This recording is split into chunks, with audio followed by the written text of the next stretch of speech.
जुले आप सबको पता है कि पिछले 2-3 सालों से ख़ासकर और उससे पहले भी लद्दाख के जो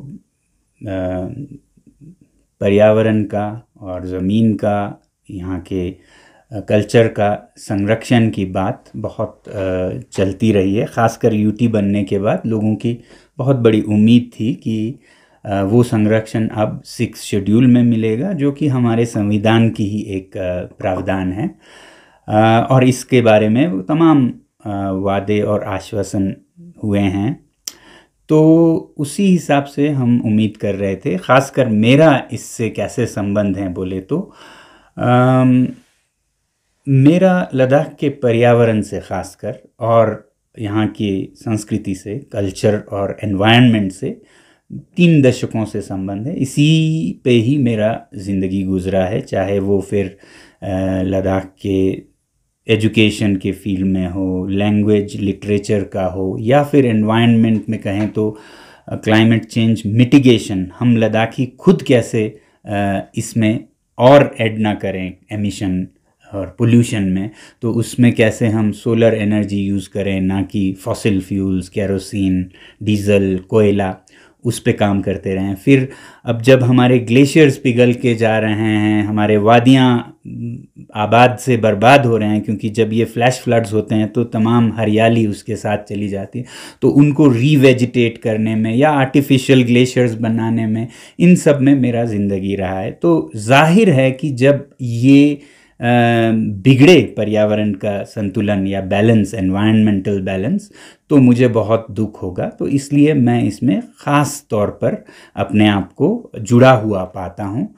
तो जब लद्दाख के यूटी बनने के बाद आश्वासन दिया गया कि लद्दाख को अब 6 शेड्यूल में वो सारे प्रोटेक्शंस दिए जाएंगे, जिससे ख़ासकर मेरे हिसाब से देखें तो लद्दाख के एनवायरनमेंट को प्रोटेक्ट किया जाएगा। बाकी ज़मीन, कल्चर तो होगा ही, मगर यहाँ पर बेहुदा और बेलगाम इंडस्ट्रीज़, माइनिंग, ये सब रोका जाएगा। ऐसा नहीं है कि कुछ भी नहीं होगा, तिजारत या कारोबार या बिजनेस होगा, मगर लोकल पब्लिक रिप्रेजेंटेटिव्स के कंसल्टेशन से होगा। ये है 6 शेड्यूल। 6 शेड्यूल किसी को बंद नहीं करता है। 6 शेड्यूल लोकल लोगों को वो आवाज़ और ज़ुबान देता है कि वो उनके मंशा अनुसार तरक्की हो, विकास हो।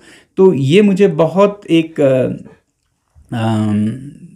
वो सा लगा, एक उम्मीद सा लगा कि लद्दाख को इस संरक्षण से बचाए रखा जा सकता है, जो कि लद्दाख के लोगों के लिए ही नहीं बल्कि लद्दाख और हिमालय के ग्लेशियर्स पर निर्भर करने वाले करोड़ों लोगों के ज़िंदगी पर, जो कि प्लेन्स ऑफ इंडिया जैसे यूपी, बिहार, उन सब में हिमालयस का पानी जाता है। तो इसलिए मेरा इससे लगाव रहा। फिर इन आश्वासनों के बाद हमने ये देखा कि जब इलेक्शंस हुए तो इसी मुद्दे को रूलिंग पार्टी ने खासकर इलेक्शन में पहला अपना मुद्दा बनाया, पहला अपना मैनिफेस्टो का एजेंडा बनाया। तो और भी हमें खुशी हुई, और इसी बात के वजह से मेरे ख्याल से, मैं तो अपना बोल सकता हूँ, हम सब ने वोट दिया इस पार्टी को कि वो 6 शेड्यूल लाने वाले हैं और लद्दाख को संरक्षित करने वाले हैं। तो एक तरह से मैनिफेस्टो में नंबर 1 पॉइंट होना ये एक वादा था लोगों से कि हम आपको संरक्षित करेंगे 6 शेड्यूल में, आप हमें सरकार बनाने का मौका दीजिए। तो लोगों ने अपना वादा पूरा किया। अब सरकार की बारी है कि वो अपना वादा पूरा करें।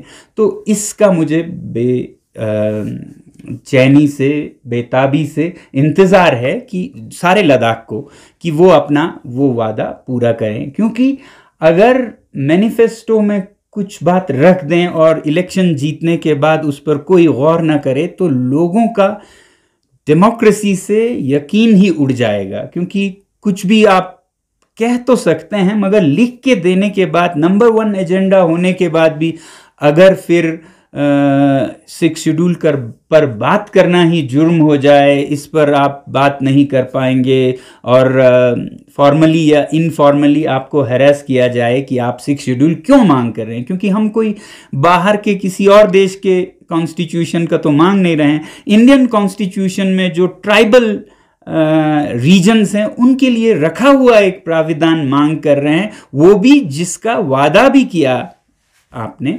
तो ये बहुत ही जायज़ मांग है मेरे ख्याल से, और अगर ये वादा नहीं पूरा किया जाता है तो इससे न सिर्फ लद्दाख के लोगों का विश्वास टूट जाएगा हमारे सरकार से, बल्कि पूरे भारत का। जहाँ की आपको मालूम है इलेक्शंस होने वाले हैं नेशनल, तो सबको ये लगेगा कि कोई भी बात मैनिफेस्टो में रख दें और उसके बाद हम हाथ धो सकते हैं, सरकार हाथ धो सकती है और लोग कुछ भी नहीं कर सकते हैं। तो इससे नैतिकता, जिसे हम एथिक्स कहते हैं, उस पे सवाल उठेगा, डेमोक्रेसी पे सवाल उठेगा, इंटेंशंस पे सवाल उठेगा कि आप अगर नहीं देना चाहते थे तो आप पहले से ही कह सकते थे हम ये नहीं दे सकते हैं। आप अगर मैनिफेस्टो में नंबर 1 रखते हैं तो इसका मतलब है आपने हर चीज़ को परखा है, इसके फायदे नुकसान, और उसके बाद आप इस नतीजे पे पहुंचे होंगे कि आपने मैनिफेस्टो में इसे नंबर 1 बनाया। ऐसे ही 1 घंटे में तो नहीं किया होगा, बहुत सोच समझ के आपने रखा होगा, और इसी वादे पर लोगों ने भी अपना जो देना था वो दिया और सरकार बनी। तो इसलिए हमारा एक जिम्मेदारी बनता है एक अच्छे शहरी के तौर पर कि हम अगर सरकार से कोई भूल चूक हो गई, कोई मिसअंडरस्टैंडिंग हो गई, तो उनको याद दिलाएं कि देखिए आपने ऐसा वादा किया था, ये न सिर्फ हमें ज़रूरत है बल्कि आपका वादा भी है, तो इसे पूरा कीजिए, वरना एनवायरनमेंट और कल्चर और लैंड तो इसमें उसका नुकसान तो होगा ही लद्दाख के अंदर, बल्कि पूरे देश का, हमारे जो लोकतंत्र है उस पे विश्वास उठेगा। तो ऐसे गलत, क्या कहूँगा मैं, गलत फाउंडेशंस रखने से देश को बचाने के लिए और लद्दाख के पर्यावरण को बचाने के लिए, एक तरफ लद्दाख के पर्यावरण और संस्कृति और ज़मीन सबको बचाने के लिए, दूसरी तरफ लोकतंत्र को बचाने के लिए, मोरालिटी एथिक्स को बचाने के लिए मैं एक अपना जिम्मेदारी समझता हूं कि हम अपनी आवाज़ सरकार तक पहुंचा सकें। तो इसलिए आपको मालूम है कि अनशन पहला जो कि जनवरी में था, हमने 5 दिन का किया था, तभी कहा था कि हम अगला 10 दिन का करेंगे। मेरा ये अंदाज़ा था कि हर सीज़न में, वो सर्दियों का था तो अभी वसंत ऋतु में अप्रैल में हम दूसरा करने वाले थे। 26 जनवरी को किया था तो 26 अप्रैल को अगला हो रहा था, मगर फिर हमने पाया कि 26 अप्रैल को ही लद्दाख में G20 हो रहा है, और ये हमने समझा कि ये अच्छा नहीं होगा, क्योंकि G20 अंतर्राष्ट्रीय मंच पर भारत की छवि को दिखाता है, और हमारा जो 6 शेड्यूल का मांग है वो घर की बात है, घर के माता पिता से जैसे हम मांग कर रहे हैं, आपने जो वादा किया वो दें। तो हम नहीं चाहते थे कि ये घर की बात अंतर्राष्ट्रीय मंच पर एक तमाशा बने। तो इसलिए मैंने कोई 1.5 महीना पहले कहा था कि G20 को देखते हुए मैं जो अप्रैल 26 से करने वाला था अनशन, अगला 10 दिन का जो होगा वो नहीं करूँगा, या तो उससे 1 महीना पहले या उसके 1 महीना बाद करूँगा। तो इस हिसाब से 1 महीना पहले करता तो फिर ये चर्चा में होता, और भारत की जो अंदरूनी बात है वो फिर अंतर्राष्ट्रीय मंच पर अच्छा नहीं रहता। इसलिए मैंने मार्च में नहीं किया, अप्रैल में तो G20 था ही। तो अब मई या अर्ली जून में मैं अपना अगला कदम लेने जा रहा हूँ। वो इसलिए कि हमारी जो उम्मीद थी कि पहली बार जब हमने अपनी आवाज़ सरकार के सबसे ऊंचे गलियारों तक पहुंचानी चाहिए, वो हमें बहुत उम्मीद थी कि उसके बाद हमारे जो केंद्रीय नेतागण हैं वो लद्दाख के नेतृत्व को बुलाएंगे बातचीत के लिए। हालांकि शुरू शुरू में पूछा गया कि यह बातचीत हम रखना चाहते हैं, आप ये बताइए 6 शेड्यूल में आपको क्या चाहिए एग्जैक्टली, ऐसा पूछताछ हुआ और हमें थोड़ा उम्मीद था कि इस पे कुछ हो रहा है। अब 6 शेड्यूल देने की बात चल रही है, क्योंकि 6 शेड्यूल में क्या बूंदें आपको चाहिए ऐसा पूछा गया था। तो हम इस इत्मीनान में थे कि इस पे शायद बात होने वाली है। मगर हाल में G20 के ख़त्म होते होते तक हमें एलजी साहब से भी ये बात आई कि 6 शेड्यूल की कोई उम्मीद मत कीजिएगा, बाकी आपको क्या चाहिए ये बताइएगा। तो 6 शेड्यूल की उम्मीद मत कीजिएगा ये हमारे गले नहीं उतरती है, क्योंकि 6 शेड्यूल हमने नहीं, सरकार ने अपने मैनिफेस्टो में पहले नंबर पर रखा था। अगर आपको यही कहना था कि 6 शेड्यूल की आप बात नहीं करेंगे तो आपको तब मैनिफेस्टो में रखना ही नहीं चाहिए था। अब रखा है तो फिर कैसे? जो वादे से मुकर जाए उनकी छवि अच्छी नहीं होती है। वो तो राष्ट्रीय तौर पर भी अच्छा नहीं होगा, आपके मतदाताओं में भी अच्छा नहीं होगा, बल्कि अंतर्राष्ट्रीय तौर पर भी इससे भारत की छवि गिरेगी, क्योंकि लद्दाख एक काफ़ी अंतर्राष्ट्रीय जगह है जिस पे दुनिया की नज़र है। अगर वो देखते हैं कि लद्दाख जैसे इलाके में लोग अपने पर्यावरण की संरक्षण की बात कर रहे हैं, सरकार एक वादा करके उस पे पैर पीछे ले जा रही, तो अंतर्राष्ट्रीय स्तर पर भी ये भारत की छवि को अच्छा नहीं करेगा, हमारे नेतृत्व को भी ये अच्छे रोशनी में नहीं दिखाएगा। और दूसरी तरफ ये मैं कहता हूँ एक तरह का एक बाउंस चेक की तरह है। आपने हमें एक चेक दिया जिस पे कहा था आई will pay 6 schedule, I will cover Ladakh under 6 schedule if we win the elections, और हमने अपना पूरा किया। तो अब जब हम चेक को कैश करने जा रहे हैं तो बताया जा रहा है आप 6 शेड्यूल की बात मत कीजिए, यह आपको बिल्कुल नहीं मिलेगा। कोई रीज़न नहीं बता रहे हैं क्यों नहीं मिलेगा, जब आपने चेक पे लिख के दिया था 6 शेड्यूल दिया जाएगा, तो ये चेक बाउंस क्यों हुआ? और चेक का बाउंस होना एक क्रिमिनल ऑफेंस माना जाता है। अगर एक चेक बाउंस हो तो कोर्ट आपको सज़ा देगी।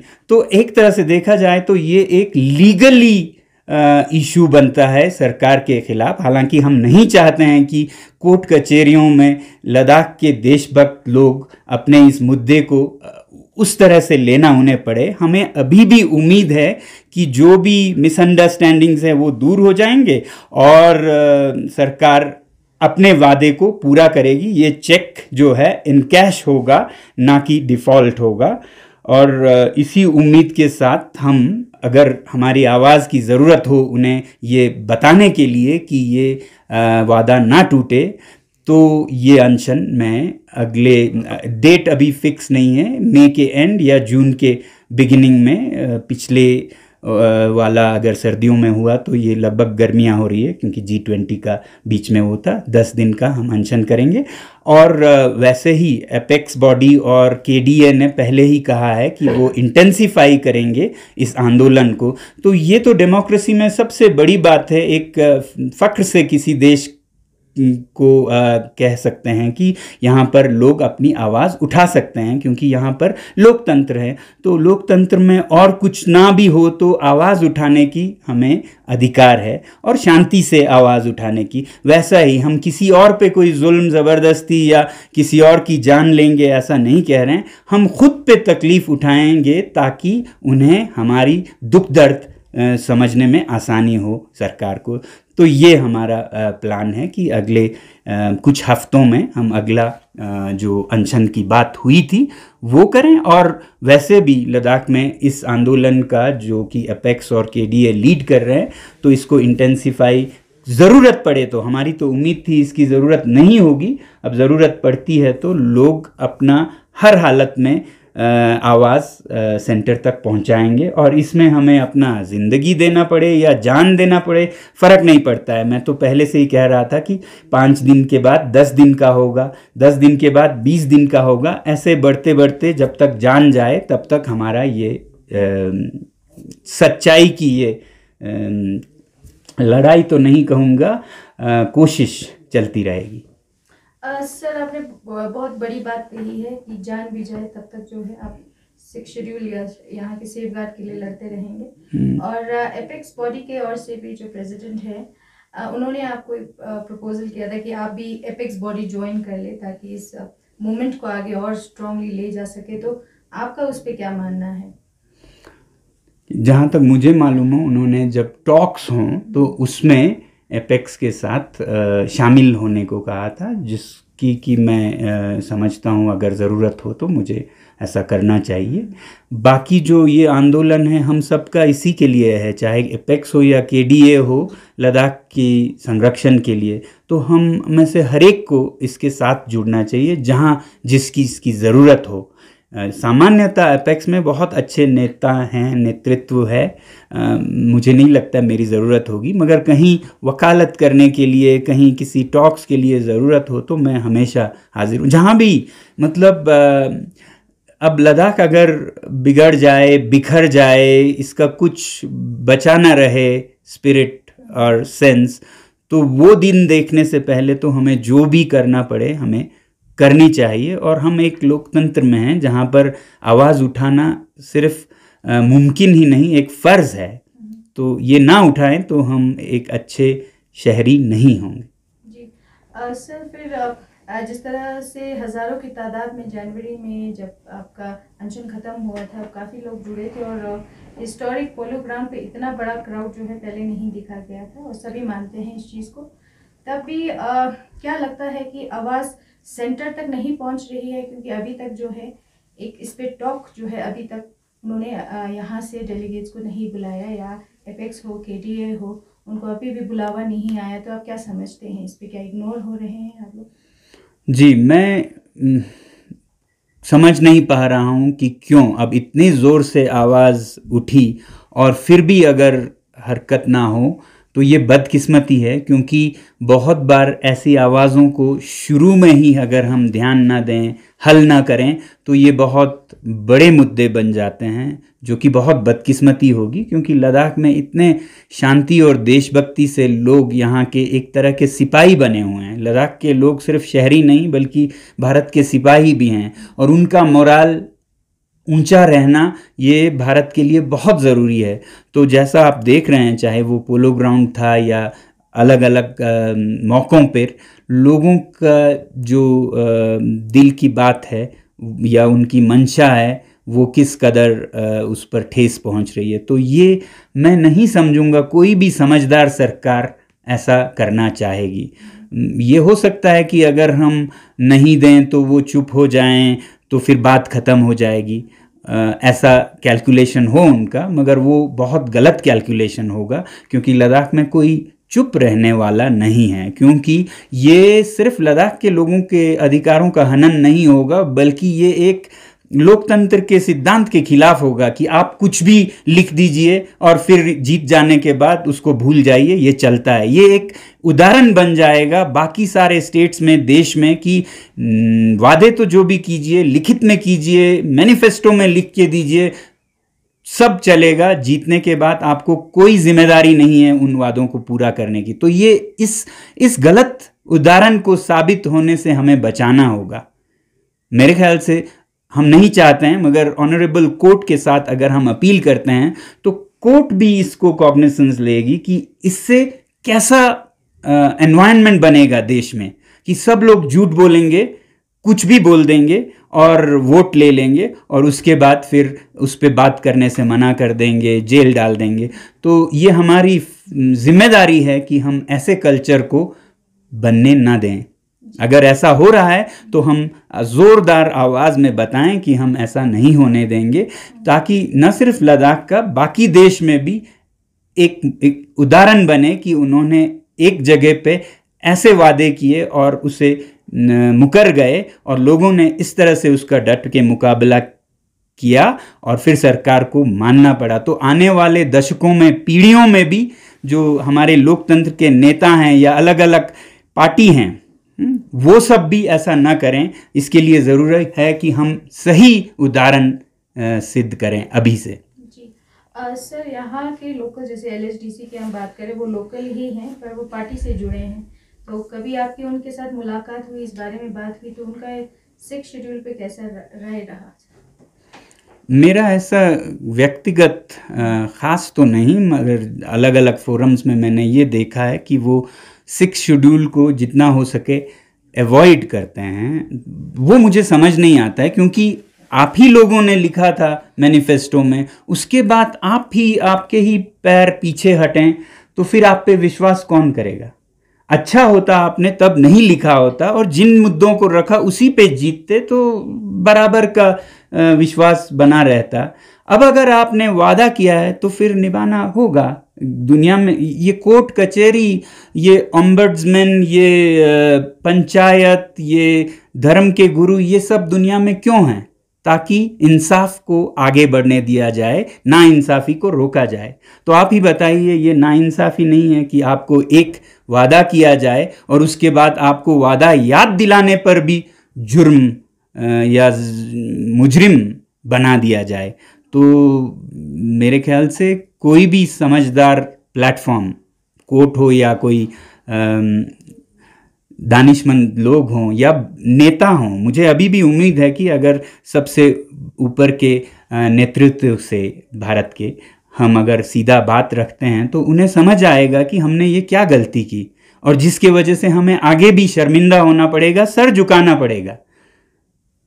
तो ये तो जी पिछले बार आपने पहले खरदोंगला पे प्रपोज किया, फिर बाद में आपका अनशन हायल के कैंपस में करना पड़ा। तो इस बार अगर करना पड़े तो कहाँ, साइट कहाँ पे होगा? कोई ऐसा अभी तक मैंने नहीं सोचा है जगह कहाँ हो, मगर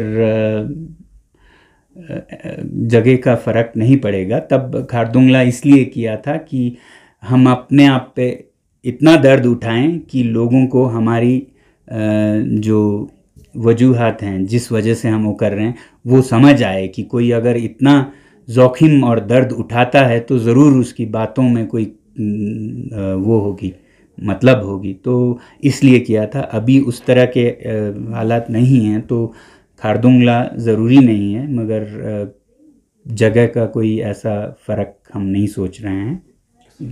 कल एक जन संबोधन में आपने ये कहा था कि केंद्र सरकार का लद्दाख के प्रति रवैया जो है वो अच्छा है, लेकिन अपने ही लोग इसमें साथ नहीं दे रहे हैं कि 6 शेड्यूल के समर्थन में। तो आप क्या कहना चाहेंगे सर?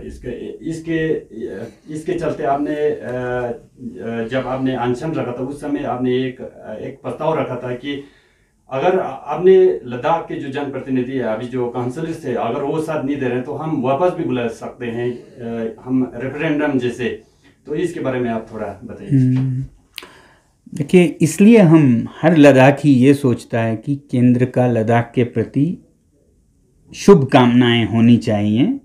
वो इसलिए कि जो हम यूटी का मांग कर रहे थे वो उन्होंने पूरा किया, तो इसलिए हम ये सोचना चाहते हैं कि उनका रवैया अच्छा ही है।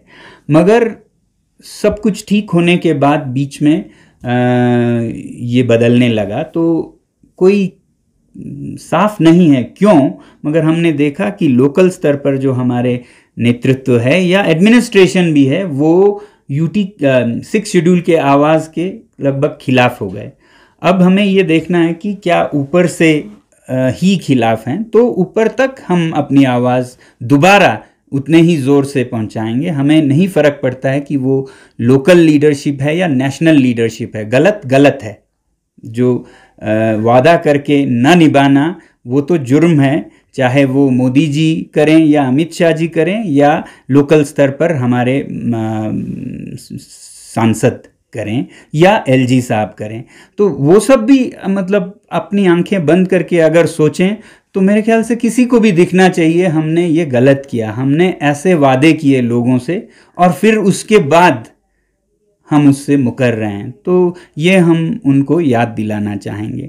हाँ, तो मैं ये कह रहा था कि जब आप जिन वादों के बुनियाद पर जीत के आए, काउंसिलर्स बने या मेंबर ऑफ पार्लियामेंट बने, वो बुनियाद ही अगर नहीं रहे तो फिर आपका भी हक नहीं रहता है कि आप काउंसिल को चलाएं, क्योंकि आपने वो पूरा नहीं किया। आधा वादा पूरा हुआ है, जो जनता का वादा था वो पूरा हुआ है, आपका वादा तो पूरा ही नहीं हुआ है, तो आपका हक नहीं बनता है कि आप ये चलाएं।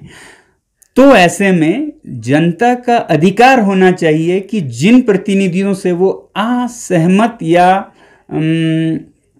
क्या कहेंगे, अनसेटिस्फाइड हैं, जिनसे आप नाखुश हैं, उनको आप वापस बुलाएं। ये राइट टू रिकॉल अंतर्राष्ट्रीय स्तर पर बहुत देशों में है। राइट टू रिकॉल, आप अपने मेंबर्स को, जिनको आपने इलेक्ट किया, अगर वो आपके वादे नहीं पूरा करते, काम आपका नहीं कर रहे हैं, तो जिस तरह से आपने चुना उसी तरह आप उनको ना चुनें, उल्टा वापस बुलाएं।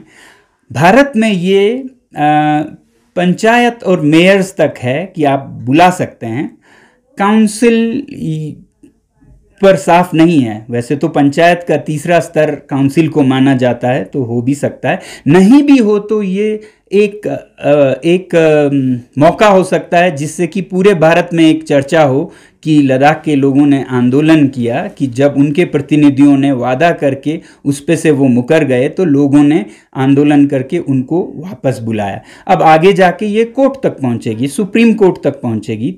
अगर ऐसा करते हैं तो प्रावधान नहीं है, मगर लोग अपने तरफ से एक मुकदमा कर सकते हैं जिसमें कि वो ये कहें कि अगर कोई राजनेता या राजनीतिक दल ऐसे वादे करें और फिर उसके बाद वो पूरा मुकर जाएं, तो ऐसे में हमें प्रतिनिधि को वापस बुलाने का भी अधिकार होना चाहिए। तो है नहीं, अभी मैं ये नहीं कहूँगा कि एमपी या एमएलए को बुलाने का अधिकार है, मगर हर चीज़ कहीं से शुरू होती है। तो हो सकता है लद्दाख वो पहला जगह हो जहाँ से लोगों का इतना बड़ा आंदोलन निकले कि कोर्ट के, ऑनरेबल कोर्ट के इंटरवेंशन पर या इलेक्शन कमीशन के इंटरवेंशन पर ये एक नया प्रेसिडेंस कायम हो। क्योंकि हर रीति कहीं न कहीं शुरू होती है, नया होता है, वो पहले से ही हर रीति रिवाज नहीं था। तो हो सकता है ये एक नए रिवाज का शुरुआत ही हो। मगर फिर मैं उम्मीद करता हूँ कि इस हद तक हमें जाने की ज़रूरत ना हो, ना ही हमें सांसद को बुलाने की ज़रूरत पड़े, काउंसिलर्स को बुलाने की ज़रूरत पड़े, या सुप्रीम कोर्ट में हमें रिड्रेसल या मदद मांगने की ज़रूरत पड़े कि आप ऐसे हालत में किसका पक्ष लेंगे, जिन्होंने वादा तोड़ा उनका, या जो मजलूम हैं, जो विक्टिम्स हैं, उनका आप साथ देंगे। हमें उम्मीद है कोर्ट इंसाफ को देखेगी, कौन नाइंसाफ़ी कर रहा है। लद्दाख की जनता ने तो कुछ भी नाइंसाफ़ी नहीं की, उन्होंने सिर्फ ये किया कि वादे पर भरोसा किया। अगर वादे पे भरोसा करना जुर्म है तो फिर इसके बाद सब लोग, कोई भी इस देश में वादों पर भरोसा नहीं करेगा। तो ऐसा देश क्या हम भारत को बनाना चाहते हैं, ये एक बड़ा सवाल है।